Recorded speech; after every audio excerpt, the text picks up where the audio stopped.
Anand Mahadevan versus state of Kerala. Kerala high court के इस recent judgement में जज ने सेक्शन 151 ऑफ सीआरपीसी को वापस रीटरेट किया, क्योंकि ये सेक्शन पुलिस को पावर देती है कि वो किसी भी पर्सन को बिना वारंट के अरेस्ट कर सकती है। अब क्योंकि इस सेक्शन का मिसयूज काफी आसानी से हो सकता है, तो हाईकोर्ट का इसमें कहना है कि इस सेक्शन का स्ट्रिक्ट इंटरप्रिटेशन बहुत ही जरूरी है। अब इस केस के फैक्ट्स को जानने से पहले मैं हूं अन्वेषा और आप देख रहे हैं एएसएलसी इंस्टीट्यूट का यूट्यूब चैनल लूसिड स्ट्रीमिंग।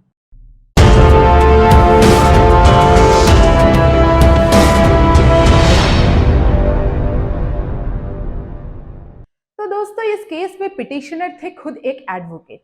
उन्हें सेक्शन 151 सीआरपीसी के तहत पुलिस अपना पावर एक्सरसाइज करते हुए अरेस्ट करती है और उनके खिलाफ एक एफआईआर दर्ज करती है।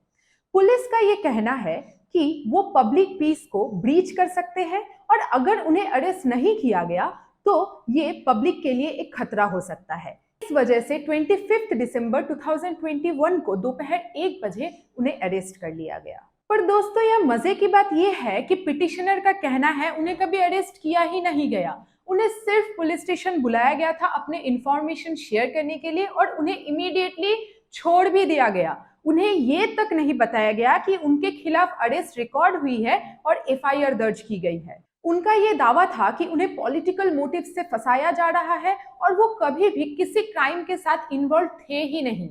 यहाँ तक कि उनके एफआईआर दर्ज होने के 1 साल बाद तक भी कोई इन्वेस्टिगेशन शुरू नहीं हुई, जिस वजह से उन्हें पुलिस क्लियरेंस सर्टिफिकेट भी नहीं मिल पाया। यहाँ आपकी जानकारी के लिए बता दूं, पुलिस क्लियरेंस सर्टिफिकेट एक ऐसा डॉक्यूमेंट है जिसे बैकग्राउंड चेक के बाद इशू किया जाता है। इसमें चेक किया जाता है कि जो एक्यूज पर्सन है वो कभी भी किसी क्रिमिनल एक्टिविटी या क्राइम में इन्वॉल्व था या नहीं, जैसे कि कन्विक्शन, अरेस्ट या फिर उसके अगेंस्ट कोई क्रिमिनल प्रोसीडिंग कभी इनिशिएट हुई थी या नहीं। अब क्योंकि वो खुद एक प्रैक्टिसिंग एडवोकेट है, उनका ये कहना है कि इस पेंडिंग प्रोसीडिंग से जुडिशियल प्रोसेसेस का अब्यूज हो रहा है, इसलिए इस फॉल्स एफआईआर को क्वैश कर देना चाहिए। अब पुलिस सेक्शन 151 सीआरपीसी के तहत अरेस्ट तो कर सकती है, पर तभी जब उन्हें ये इंफॉर्मेशन मिले कि कोई पर्सन ऐसा है जो कोई कॉग्निजेबल ऑफेंस कमिट कर सकता है।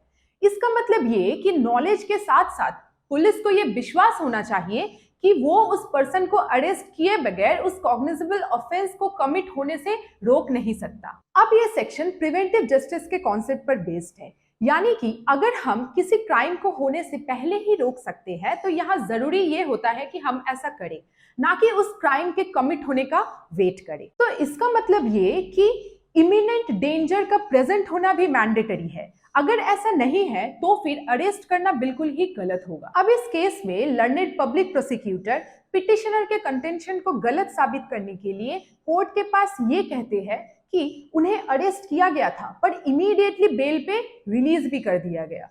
पर यहाँ मजे की बात यह है कि एफआईआर में कभी कहीं पर भी इस अरेस्ट या फिर बेल के बारे में मेंशन ही नहीं था। तो केरला हाईकोर्ट ने अपील किया कि ये सेक्शन 151 जो है article 21 of the Indian constitution को भी वायलेट कर सकती है, जो कि राइट टू लाइफ के बारे में बात करता है।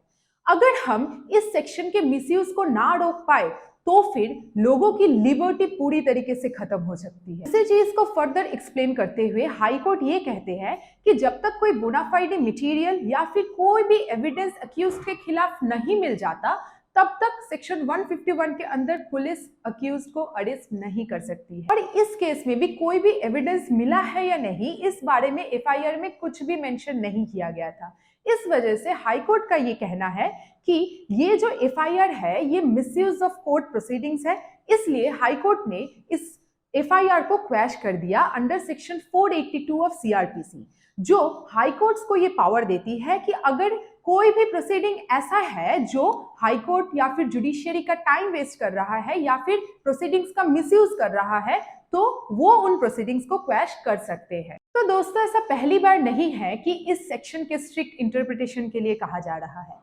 पास्ट में भी ऐसे केसेस है जहां ये अपहेल्ड किया गया कि इस सेक्शन का स्ट्रिक्ट इंटरप्रिटेशन बहुत ही ज्यादा जरूरी है, क्योंकि अगर ऐसा नहीं होता है तो कई बार निर्दोष लोगों को सफर करना पड़ जाता है। केसेस जैसे कि Ahmad Noor Mohammad Bhatti versus state of Gujarat and others, Joginder Kumar versus state of UP and others, ऐसे कुछ केसेस है जो इसी सेक्शन से रिलेटेड है।